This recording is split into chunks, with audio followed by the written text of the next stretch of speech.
เอาละครับสวัสดีครับเพื่อนๆสต็อปไบครับสวัสดีครับแล้วก็ สวัสดีครับ พี่แมนกิตติแจ่ม สวัสดีครับ ได้มีเวลาคุยกันสักที ก็ในวันนี้ก็เลยอยากจะมาคุยในเรื่องของการเซตทีมของเราครับพี่แมน ครับ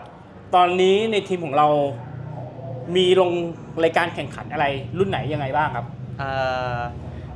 อ่อปีเนี้ยผมจะทำทีมเป็น 2 รุ่นเนาะ ครับ 2 รุ่น 2 รายการ ครับ รายการแรกก่อนเลยก็จะเป็นรุ่น150 U16 ที่ อ๋อน ครชัยศรี อ่า นะครับ อ่า ที่ Thailand Circuit ครับ นะครับผม FM รายการ FM FCT เนาะ ครับ ใช่ครับ ก็เป็นน้องมาวิน ม น้องมาวินนะครับ ครับ 1 คัน 1 คัน สรันวัฒน์จิราวรรณรัตน์นะครับน้องมาวินทำ1 คันที่แข่งที่รุ่น 150 ที่รายการ FM SCT ที่นครชัยศรี อ่า ครับผมแล้วก็สำหรับรายการ Nexter BRIC อ่า มีปีนี้ก็จะแข่งรุ่นในรุ่น 250 Super Sport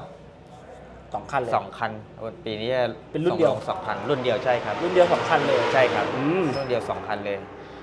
ก็จะเป็นนักแข่งจะมีน้องต้นกล้าปัทพัฒน์พึ่งเจริญนะครับ ครับ เบอร์ปีนี้ใช้เป็นเบอร์ 78 แล้วก็ ครับ จะเป็นน้องเฟรมภูริทัศน์จันจาด อืม ใช้เบอร์ 98 นะครับ ชื่อทีมเต็มของเรา ใช้ชื่อทีมเดียวกันไหมหรือว่าใช้คนละชื่อ ใช้เป็นคนละชื่อครับสำหรับ มันคนละชื่อ 2 รายการใช้เป็นคนละชื่อ อ๋อ เป็นสอ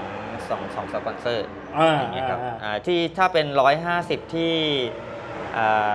นครปฐมรายการ FM SCT ครับ ก็จะเป็นสิทธิผล IRCDD API อาชิกิติ Racing Team อ๋อ ครับสำหรับรายการ Nexter VRIC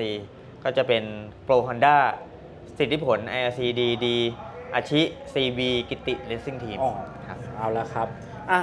ก็ตอนนี้เพิ่งจะต้นฤดูกาล ครับ เพิ่งจะต้นฤดูกาลเอาในรุ่น 150 ก่อน ครับ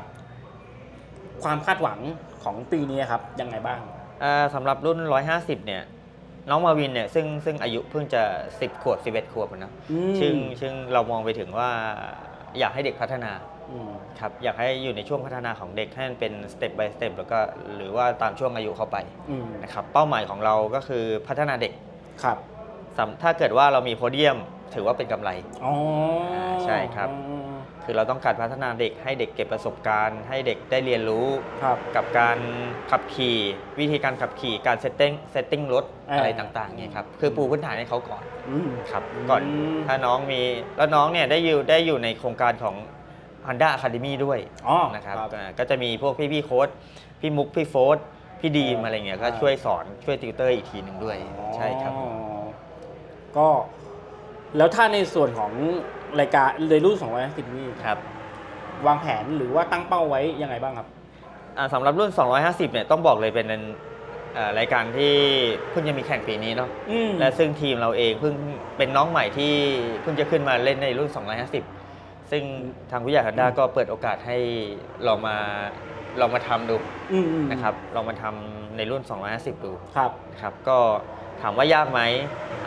มันมีความยากที่เราแข่งกับต่างค่ายแล้วซีซีเยอะกว่าเรา อืม นะครับอย่างเช่น KTM อย่างนี้ มีทั้ง KTM มี มี ทั้ง Yamaha KTM ใช่ครับเรื่อง CC เนี่ยค่อนข้างเยอะกว่า ครับ เราที่เรามีอยู่ อ่าน นะครับเพราะฉะนั้นโจทย์มันค่อนข้างยากแล้ว อ่า นะครับโจทย์ค่อนข้างยาก ทีนี้พอเรามาได้ทำแล้วก็มาลองเทสแล้วก็ได้รู้เวลาเนี่ยซึ่งก็มีความต่างอยู่ คือถ้าอย่างนี้ต้องพูดถึงกติกาก่อนไหม ครับกติกา เพราะว่า Honda 2 สูบก็จริง แต่ว่า CC น้อยสุดเลย ใช่ครับ นะครับต่างจาก2ค่ายที่เขา CC เยอะกว่า แต่ถึงแม้ KTM จะ CC เยอะ แต่ก็มี1ลูกสูบ ใช่ครับ ตอนนี้กติกาเขายังไงบ้างเขาวางไว้ยังไงครับ กติกาเนี่ยยึดทางเอเชียเป็นหลัก อืม ยึดกติกาเอเชียเป็นหลัก ครับ นะครับก็เป็นทั้งหมดเป็นกติกาเอเชียทั้งหมดไม่ได้มีปรับเปลี่ยนอะไรเพิ่มเติม ครับ ก็คือเครื่องยนต์เป็นสแตนดาร์ด ครับ นะครับสามารถปรับหาองศาจุดระเบิดได้ อ๋อ เป็นกล่องกลาง ECU เป็นของ a อ a เซอร์ก็เป็นใช้กล่องกลางเท่านั้นดอก ครับ รอบฮันดิแคปก็คือ140เท่ากัน 140 เท่ากัน แล้วก็สำหรับเรื่องของรอบเครื่องเนี่ย อืม ทางเราเนี่ยจะได้เป็น 14,000 รอบ 14,000 ครับ ทาง อ่า ยามาฮ่าจะเป็น 12,000 12,500 รอบ อ๋อ ใช่ครับ 12,500 รอบ 12,500 รอบใช่ทีนี้ทาง KTM เนี่ยผมไม่แน่ใจว่าเขายังกำหนดรอบไม่ได้หรือยังไงก็ยังได้ข่าวมาคร่าวๆว่าก็ยังไม่ได้กำหนดเรื่องของรอบก็ซึ่งเขาก็ยังมีความได้เปรียบหลายๆอย่างอยู่นะครับซึ่งมันเทียบกันไม่ได้ตั้งแต่ 44 แล้วอ่ะใช่ไหมถามว่าเขาจะเป็นลูกสูบเดียวก็จริงแต่ในความเป็นสูบเดียวของเขาเนี่ยตีเสื้อรถ400 cc อ่ะใช่ไหมคือ10 เมตร 20 เมตรแรกเนี่ยโอ้โหตามยากมากใช่ครับใช่พอเราเห็นความได้เปรียบเราเห็นสเปครถไม่ใช่ความได้เป็นความเห็นได้เห็นสเปครถแล้วครับเรากังวลไหมเพราะว่าถ้าจะคุยกันแล้วก็ Honda ก็เหมือนจะเสียเปรียบอยู่พอสมควรครับถามว่ามีความกังวลไหมแน่นอนครับพอเราเห็นกติกาออกมาปุ๊บเราเห็นเรื่องของ CC ออกมาแล้วเนี่ยแน่นอนว่าหนักใจเลยดีกว่าเรียกใช้คำว่าหนักใจแต่ทีนี้ว่าในความที่แบบว่าเราอยากจะสู้เราอยากจะลองนี่ครับเรารู้แล้วว่าเสียเปรียบถ้าไม่ลองก็ไม่รู้นะด้วยสไตล์พวกเราเองครับใช่เราต้องสู้จังหวะผู้ใหญ่ทางผู้ใหญ่ Honda ให้โอกาสด้วยนะครับก็เลยมันเป็นเรามีโอกาสแล้วนี่ก็อยากจะลองอยากจะรู้เหมือนกันใช่ไหมครับก็เลยตัดสินใจมาทำแล้วก็มาลองดูซึ่งพอเข้ามาได้ทดสอบจริงๆก็ยังมีความเสียเปรียบอยู่นะครับแต่ทีนี้อะไรมันก็เกิดขึ้นได้ผมเชื่อว่าอะไรมันก็เกิดขึ้นได้ช่วงซ้อมสนามแรกเลยครับเราเห็นเวลาของทั้งของเราเองทั้งคู่แข่งแล้วเรามีการปรับทับยังไงบ้างกับนักแข่งของเรา2 คนต้องบอกก่อนนักแข่งของเราเนี่ยค่อนข้างเป็นน้องใหม่ครับถึงจะเคยขี่มาก็จริงแต่ว่าน้องยังไม่เคยขี่มาขึ้นมาในแรงสูงๆขนาดนี้นะครับน้องก็ยังเป็นมือใหม่เป็นน้องใหม่ที่เราก็เริ่มพัฒนาเริ่มแบบเรียนรู้ไปเรื่อยๆอะไรเงี้ยต้องบอกก่อนว่าน้องเนี่ยจะขึ้นไปสู้รุ่นพี่ละใช่ไหมที่เขามีฝีมืออยู่ค่อนข้างจะในระดับหนึ่งเพราะผมดูรายชื่อในรุ่น250แต่ละคนแล้วอ่ะตัวเขี้ยวเยอะใช่ครับแถวแนวหน้าเมืองไทยทั้งหมดเลยตัวเขี้ยวเยอะมากเลยใช่ครับแล้วเรามีการเพิ่มเติมนักแข่งยังไงให้เขารู้สึกว่าถึงแม้จะเป็นมือใหม่แต่ว่าเราต้องสู้อ่ะเป็นเรื่องของให้น้องเรียนรู้ให้น้องเรียนรู้กับวิธีที่เขาทำวิธีที่เขาใช้ก่อนนะใช่แล้วถ้าเขาได้เรียนรู้หรือว่าเขารู้ว่าทำตรงนี้ได้อะไรทำตรงนี้ได้อะไรทำตรงนี้ได้อะไรเขาจะพัฒนาได้เร็วนะครับเราก็จะให้น้องเรียนรู้ด้วยตัวเองก่อนแล้วก็ปรับตัวเข้าหารถก่อนนะครับให้ปรับเป็นเรื่องของการปรับตัวก่อนแน่นอนครับว่าในการปรับตัวต้องบอกอย่างหนึ่งว่านักแข่งเรามีข้อดีในการปรับตัวที่เร็วพอปรับตัวแล้วปุ๊บน้องได้มีการเรียนรู้ปุ๊บพอไปซ้อมแต่ละอาทิตย์เนี่ยเวลามันก็ดีขึ้นเรื่อยๆดีขึ้นเรื่อยๆดีขึ้นเรื่อยๆมันอาจจะเป็นเพราะว่านักแข่งเราด้วยความสดของเขานี่แหละเขาก็เลยน่าจะเรียนรู้ได้เร็วด้วยความมีพื้นฐานมาจากอะคาเดมี่ด้วยนะครับเพราะเด็กเรามาจากอะคาเดมี่ด้วยพอมีพื้นฐานตรงนี้มาปุ๊บน้องๆก็จะเรียนรู้ได้เร็วปรับตัวได้เร็วครับก็เลยเรื่องของเวลาก็เลยแบบดีขึ้นเรื่อยๆดีขึ้นเรื่อยๆถามว่าดีที่สุดไหมก็อาจจะต้องใช้เวลาอีกนิดนึงผมถามนิดนึงในรุ่นนี้มันมี SS1 Pro SS1 แล้วก็ SS2 ของเรา2 คนอยู่ใน SS1 ครับ SS1 ใช่ครับทั้งคู่เลยSS1 เวลาซ้อมในทีแรกเลยรู้สึกโอเคไหมซ้อมทีแรกเลยยังไม่โอเคเลยรู้สึกแบบท้อเลยรู้สึกว่าวิ่งอยู่เท่าไหร่เนี่ยซ้อมทีแรกขี่อยู่2 นาทีนะครับโอ้ค่อนข้างห่างไกลใช่ในขณะที่คู่แข่งวิ่งอยู่เท่าไหร่ในขณะที่คู่แข่งวิ่งอยู่1 นาที 56โอ้โห56ต่างกัน4 วิโอ้โหไกลมากเลยนะไกลมากครับไกลมากแล้วไงก็ต้องมาหาข้อมูลครับข้อมูลทีนี้รถเนี่ยเราค่อนข้างพร้อมอยู่แล้วต้องบอกกันว่ารถ Honda นี่ค่อนข้างมีความพร้อมในพร้อมที่จะแข่งอยู่ละสำหรับรถที่เราได้มาเราก็ต้องหาเลยมองไปถึงเราไปอ่านเรื่องของ Data Logger ก่อนว่าเราต้องปรับตรงไหนต้องเปลี่ยนตรงไหนต้องพัฒนาต้องให้นักแข่งเป็นเรื่องของนักแข่งหรือว่าต้องปรับนักแข่งหรือว่าต้องปรับรถ อะไรเงี้ยใช่ไหมครับ Data Logger เนี่ยคือมีข้อดีทั้งปรับสามารถดูแล้วปรับลดได้ แล้วก็ปรับวิธีการขี่ของนักแข่งได้มันก็เป็นไกด์ให้เราได้เนาะเป็นไกด์ดีเลยครับเพราะว่าอิเล็กทรอนิกส์ไม่โกหกเราแน่เออแต่ถ้าพูดจากับนักแข่งอะไรเงี้ยการคอมเมนต์บางทีอาจจะไม่แม่นยำเท่าไหร่แล้วพอมาถึงรอบควอลิฟายเวลาเราเป็นไงบ้างพอมาถึงรอบควอลิฟายก็ยังไม่ถือว่าดีแต่ก็ดีกว่าครั้งแรกค่อนข้างเยอะนะครับของเราตอนควอลิฟายเนี่ยของเรามาแตะ56แหละถ้าผมจำไม่ผิดของคู่แข่งเนี่ยไป1 นาที 54.3ใช่54.3ของเรา 56.8ก็ยังไกลอยู่มันก็ใช่มันก็ยังรู้สึกว่ามันไกลอยู่ใช่ก็ยังไกลอยู่ครับก็ยังไกลอยู่พอควอลิฟายเสร็จปุ๊บตำแหน่งอะไรออกมาแล้วปุ๊บเนี่ยโอเคเรามาดูปุ๊บแล้วก็มาดู Data อีกทีแล้วเราก็ว่าปรับอีกทีเพื่อที่จะซ้อมทดสอบในตอนซ้อมเช้าอันนี้คือ1 นาที 56ทั้ง2คนเลยครับอีกคนหนึ่ง57เนี่ย57เป็นต้นกล้าที่ยัง57อยู่ใช่ครับเพราะด้วยเวทน้องด้วยแบบสรีระน้องเขาค่อนข้างสูงอะไรเงี้ยจะปรับตัวช้านิดนึงจะปรับตัวช้านิดนึงแล้วพอมาแข่งในสนามแรกรู้สึกหายเหนื่อยไหมพอผลงานออกมาหรือว่าแข่งจบไปแล้วเนี่ยสิ่งแรกที่รู้สึกว่าดีขึ้นคือเรายกภูเขาออกจากอกแล้วรู้สึกว่ามันโล่งขึ้นพอมาได้เห็นผลงานแล้วก็รู้สึกว่าเรา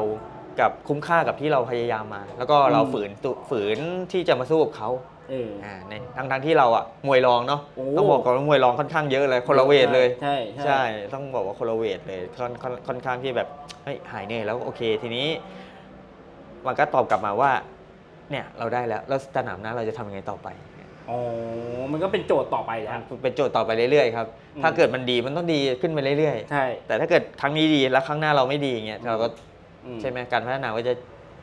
ในสนามแรกเราเห็นข้อบกพร่องของน้องเขาไหมครับว่ามันจะต้องมีแก้ไขหรือต้องปรับปรุงในจุดไหนมีครับมีเป็นการบ้านค่อนข้างอีกค่อนข้างเยอะเลยทั้ง2คนเลยใช่ครับอันนี้ก็จะเป็น1เลยเป็นการบ้านของเราด้วยว่าเราจะหาวิธีตรงไหนที่จะต้องมาปรับเรื่องของนักแข่งมันทำให้นักแข่งเราพัฒนามีความพยายามมากขึ้นอะไรเงี้ยครับใช่อันนี้ก็คือการบ้าน1ข้อของเราแต่ส่วนหลักก็จะเป็นของตัวนักแข่งด้วยว่าน้องๆก็อาจจะต้องมีความพร้อมในเรื่องของสภาพร่างกายให้มากกว่านี้ใช่พวกนี้ค่อนข้างสำคัญเพราะต้องบอกก่อนเลยว่าน้องๆเราเนี่ยก็คือเคยแข่งในรุ่นเล็กๆเนาะพอขึ้นมาขี่รุ่นใหญ่ๆที่ต้องมีการไฟติ้งกันตลอดเนี่ยเรื่องของพละกำลังก็อาจจะดรอปลงไปเร็วกว่าเก่าหน่อยก็จะไม่พอแล้วทีนี้ก็เขาจะมีการบ้านมีประสบการณ์ต้องไปทำไงต่อไปแล้วเพื่อที่จะมาแข่งขันในครั้งหน้าใช่เพราะว่าในการพัฒนาแต่ละครั้งเนี่ยมันต้องมีแรงมันถึงจะทำควบคู่ไปได้เนาะใช่มันมีแค่ความรู้ไม่ได้มันต้องมีแรงทำควบคู่ไปด้วยการเล่นกีฬาทุกอย่างใช่ครับแล้วหลังจากนี้เขาจะมีไม่น่าจะมีปรับเปลี่ยนกติกาอีกแล้วเนาะหลังจากนี้ในรุ่น250ใช่ไหมครับอาจจะมีอะไรเพิ่มเติมในรุ่นของที่ในรถของที่เขาซีเหนือกว่าเราอาจจะมีปรับเปลี่ยนนิดหน่อยครับใช่อย่างเช่นเรื่องรอบเครื่องฮันดิแคปอะไรเงี้ยอาจจะต้องคุยกันอีกทีอันนี้ต้องอธิบายเพื่อนๆก่อนนะครับว่าในการแข่งขันถ้าอย่างรายการเอเชียอย่างเงี้ยมันจะมีการปรับเปลี่ยนนะครับใช่ครับมันจะมีการปรับเปลี่ยนกติกาเพราะว่าเพื่อทำให้การแข่งขันมันสนุกมากขึ้นแล้วก็ไม่ทำให้ใครมีความเหนือกว่าใครมากจนเกินไปใช่ครับแล้วมันจะมีการปรับเปลี่ยนอยู่คือทางเอเชียเนี่ยสมมุติว่าสมมุติรถฮอนด้าเนาะชนะบ่อยๆปุ๊บก็จะต้องมานั่งประชุมกันแหละจะต้องทำยังไงให้รถมีความใกล้เคียงแล้วแข่งขันได้สนุกมากขึ้นก็จะต้องเป็นรอบเครื่องทำนู่นทำนี่อะไรแล้วแต่เขาจะกำหนดก็เลยบอกเพื่อนๆก่อนเพราะว่าเพื่อนๆเดี๋ยวอาจจะฟังดูแล้วกติกาก็ทำไมไม่เหมือนกันไปเลยตลอดทั้งปีอะไรอย่างเงี้ยมันจะมีการปรับเปลี่ยนอยู่ใช่เพราะให้มีความใกล้เคียงแล้วแข่งขันกันได้ไม่มีการได้เปรียบเสียเปรียบมากเกินไปใช่ครับก็ขึ้นอยู่ที่ผู้ใหญ่อีกทีว่าเขาจะคุยกันแบบไหนเนาะครับอีกคำถามหนึ่งตอนนี้เรามีการหาข้อมูลไหมครับว่าตอนนี้รถเราเสียเปรียบในช่วงเซกเตอร์ไหนบ้าง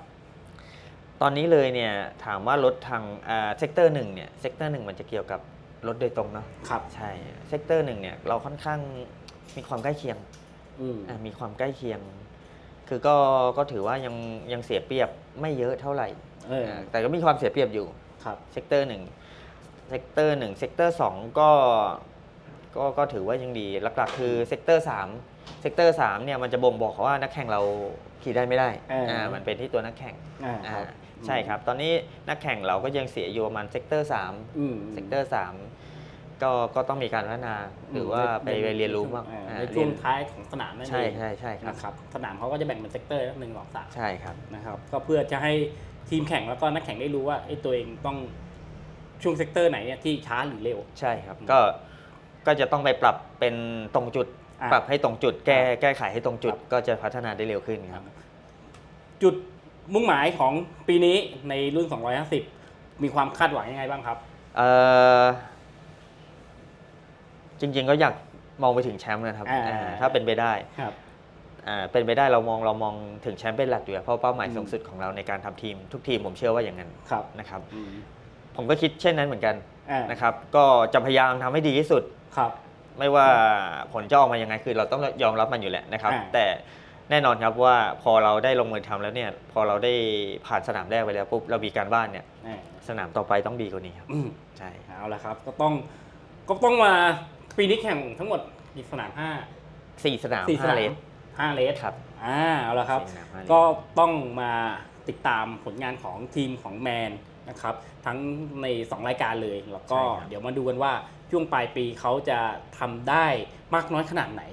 มาเอาใจช่วยส่งแรงใจเชียร์ให้กับทีมของเขากันครับ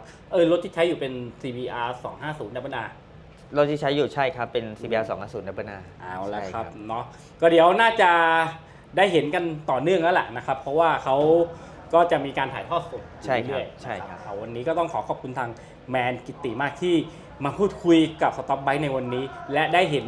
โครงสร้างของเขาภายในทีมของเขาว่ามีอะไรยังไงและมีจุดตรงไหนอะไรยังไงบ้าง วันนี้ขอขอบคุณมากครับแมนครับ ขอบคุณครับ โฟร์ต่อไหม